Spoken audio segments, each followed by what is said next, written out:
start with the weird. Minnesota Bowling Green. The old swinging gate from the Golden Gophers, and you're down by a gluteus maximus? Is that a superhero or the name for your butt? Either way. Golden Gophers win the bowl. You just Wonderful. go with glute next time. Glute, yeah. Yeah. What's gluteus? I mean, it's the technical. Yes. Jaspers, Colin Sexton. I'm calling that some sort of penalty. I don't know what it is. What? You think it's a carry? It's something. It's something. I don't know what it is. I'm blowing my whistle. Nice. Jazz wins. Spurs fall to 4-35, and Pop demanded more from the team afterwards. What? Wonderful. Texas State up 3 against Rice. Offensive lineman Nash Jones with the grab and the touchdown. Love it. Texas State wins this one 45-21. Wonderful. Rockets, Pacers.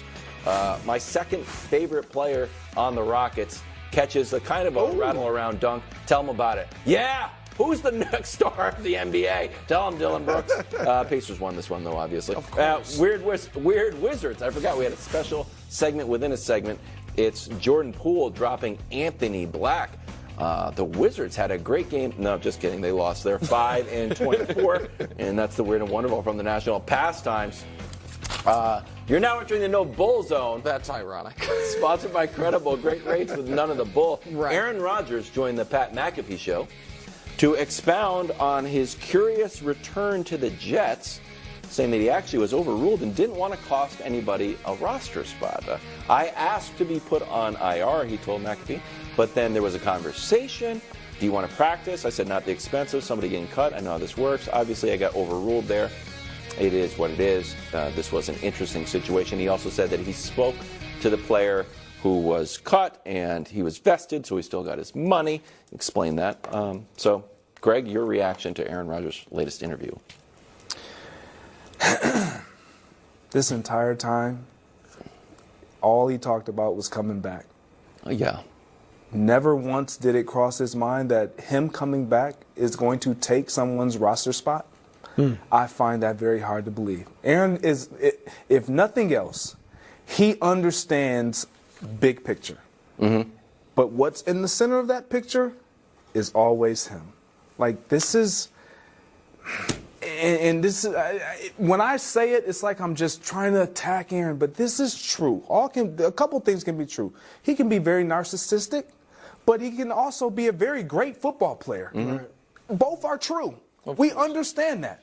But the one that we're looking at right now is this guy that is acting as though he didn't sell us the idea of him coming back off this injury, him playing this season, him making it really about his recovery because this team wasn't good enough to even make the postseason. So all our attention was focused on him. This entire season has been about Aaron Rodgers, and he's been hurt. Like, he is a great player. I played with the guy. I won a Super Bowl with this man. Unbelievable talent at quarterback. You win with him. You are better because of him. But also, what can be true is he is an individual that thinks about himself. Of course.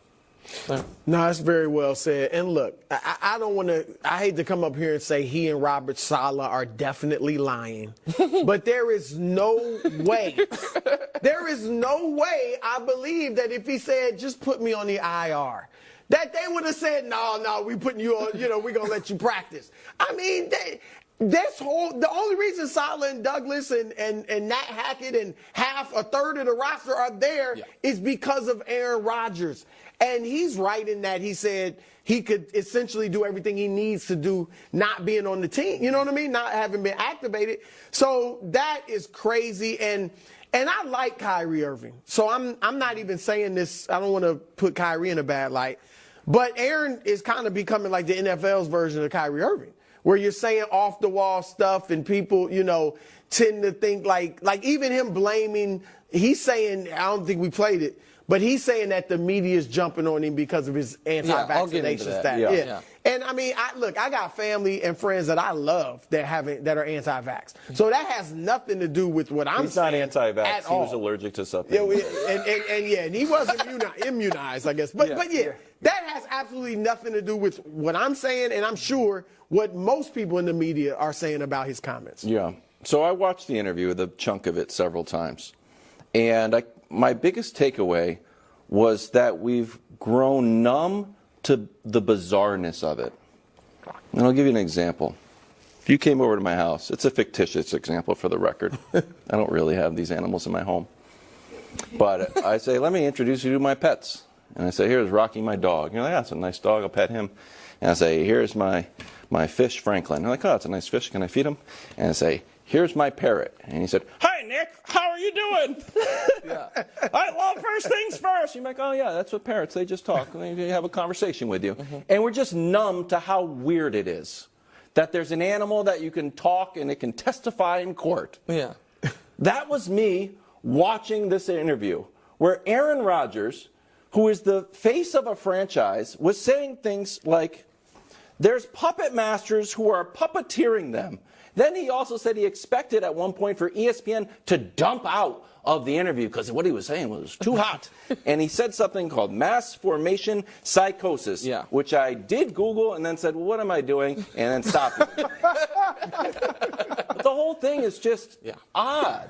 And I'm not saying it's right or wrong. I'm just saying, man, it's just weird. And we've just said, yeah, that's weird, but like that's just the way it is. But if any other quarterback said anything remotely like, yeah, you know, the puppet masters who are puppeteering me, we'd be like, what was that part? Yeah, but with Rodgers, we're just like, we just keep it moving. But here's the problem. Aaron thinks that he's the relative on Thanksgiving that nobody wants to, you know, get caught in a corner with because this guy tells you the hard truths. Oh, yeah. When in reality, it's because you've told me to read 48 Laws of Power and about the Illuminati every Thanksgiving for a decade, and I'm tired of it. And well, by the way, right, exactly. Listen, let me be fair. I'm going to do exactly what Aaron said, because Aaron said before you comment on him, you should have to disclose your vaccination status. So double vaxxed, Pfizer, not boosted. Now, does that impact my opinion on Aaron Rodgers? No. You know why? Kirk Cousins not vaxxed. Nobody says a mumbling word about it. Nope. I'm pretty sure Lamar Jackson's not vaxxed. I'm not sure. Best I can tell, Lamar Jackson won't even take Dayquil. My guy gets sick every year. He's going to win the MVP. The commentary is not about your vaccination status. It's about you being the most disingenuous athlete of my lifetime. You were disingenuous about the vaccine. That was annoying. Not the status, the way you did it. You were disingenuous about your retirement status. 90% retired. You were disingenuous about coming out of the dark room, I'm going to play for the Packers. That was my only goal. You were disingenuous about how well Verizon works in Southern California. You were then disingenuous about whether or not you wanted Randall Cobb, Alan Lazard, Tim Boyle on your team, or if Joe Douglas is just quite simply the worst talent evaluator in NFL history. You were disingenuous about why Nat Hackett's the offensive coordinator.